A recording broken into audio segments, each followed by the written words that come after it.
CEOs. I'm excited to see you here. Today is going to be interesting. We're going to talk about some of my tips and tricks on finding good stuff at estate sales. So hang in there and we'll get to it in just a second. And don't forget to like and subscribe.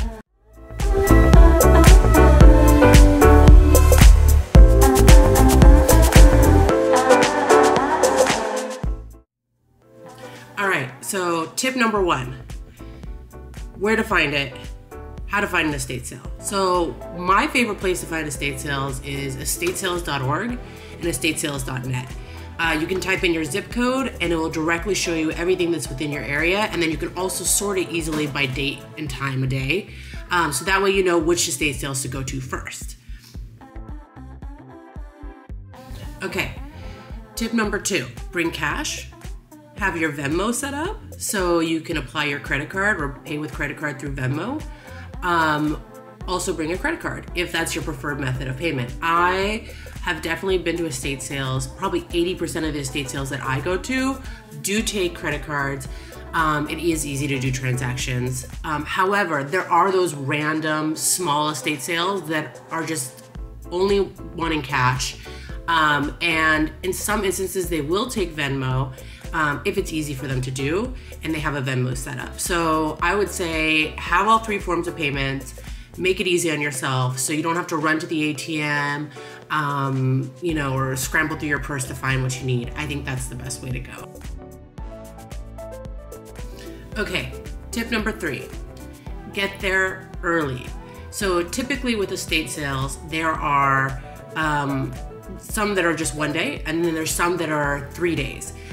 They go from usually Thursday, Friday, Saturday, Sunday, or they'll go Friday, Saturday, Sunday, or they'll go just Friday and Saturday, and sometimes it's one day and it's just Saturday.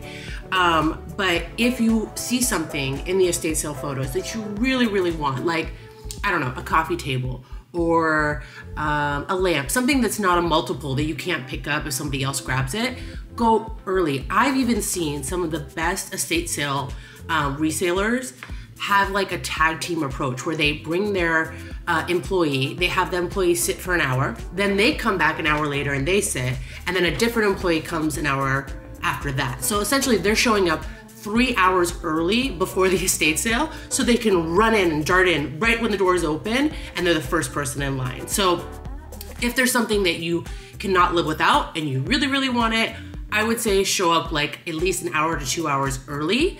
And sometimes, depending on how big it is and how popular that type of thing is, you might even want to show up 3 hours early, which is crazy. I know. I don't do that all the time. In fact, sometimes my strategy is to be in the last day of the sale because essentially sometimes it's discounted, but we'll get to that in just a second. Okay. Tip number four, find out what your strategy is. What are you trying to do? For example, I'm a reseller. And a lot of the things that I resell, if I can get it at a lower price, then I can resell it at a higher price. It makes my profit margin larger. It's better for me. So I typically will go on maybe even the last day and not the first day, the second day, the third day. I'll go on the fourth day. And on the fourth day, typically people are in a more of a bargaining mood. They're willing to give you 50% off, or they're willing to discount if you're buying in bulk. And sometimes that's the play, and that makes more sense for your business.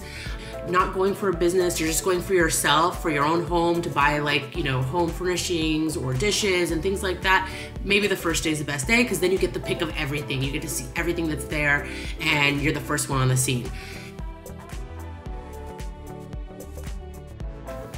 Okay, last tip that I wanted to share with you is not necessarily having to do with the estate sale. It's just tips in general. Here's two that I think are really important. One, when you get to an estate sale, sometimes it can be chaotic. There's a bunch of people.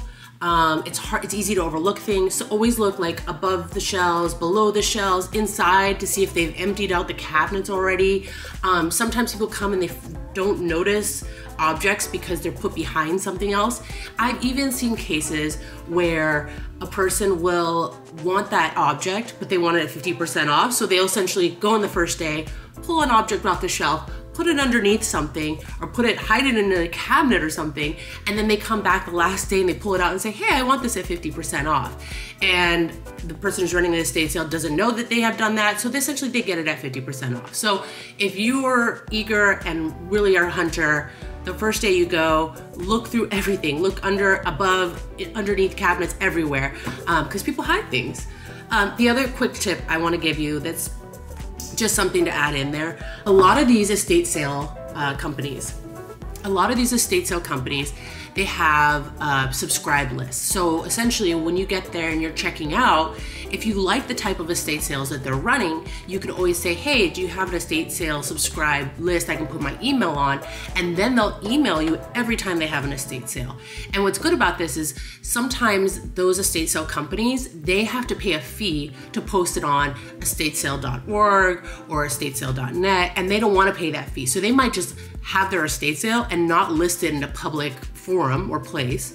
And if you're already joined with them or you're networked with them and you're on their email list, they'll send you a quick email saying, hey, we're gonna have a estate sale this weekend, and when the times are and what the parameters are. So that's my big tip, and I hope you guys enjoyed this video, and I hope you guys enjoy all the rest of the video, which is gonna be me going to an estate sale. All right, thank you.